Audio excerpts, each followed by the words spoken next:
Pošto je na prethodnim ročištima objasnio da je oružje bacio u Gazivodsko jezero, danas je Mirko Velimirović, odgovarajući na pitanja advokata odbrane Miroja Jovanovića, objasnio kako je rasklopio i bacio u jezero puške koje je od izvjesnog Albanca Fadilja kupio navodno za potrebe protesta planiranih u noći parlamentarnih izbora 16. oktobra 2016. godine. Izvadio sam iz džaka pušku.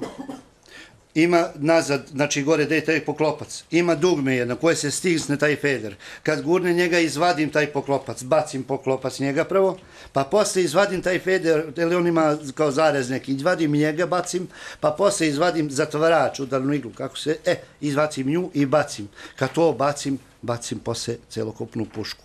Tako posle i okvir. Za rasturanje oružja trebalo mu je pola sata. Da nije bilo oružja, tvrdi, slučaj ne bi prijavljivao crnogorskom tužilaštvu, već bi došao da pruži pomoć braći Srbima. Svi pričaju sad drugačije, nije se desilo, pa sad je drugačije. A ja vam kad iznosim istinu, šta je istina? Da je unuto to oružje, da 1 metar gde je opaljeno tu, bilo bi krvoprobliće. Velimiroviću nije poznato da je jezero Gazivode pretraživano i da tokom pretrage ništa nije pronađeno. Oružje je, kaže, razlog što je svedoka saradnika Sašu Sinđelića prijavio državnim organima.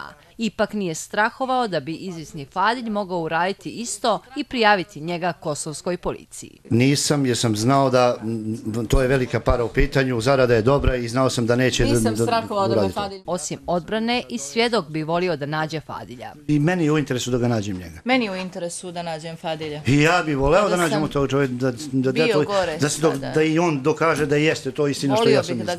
A polemika između advokata odbrane i glavnog specijalnog tužioca Milivoja Katnića bila je sastavni dio i današnjeg ročišta. Ja ne mogu svaki put kad se dodirne vrlo važne teme nekih saznanja da slušam ovo tužioca. A šta je tužilac rekao? Ja sam rekao, izvinjavam se da sam brza jer traje satima. To je iznurivanje svjedoka. A suđenje će satima trajati i sjutra kada je planiran nastavak ispitivanja Velimirovića.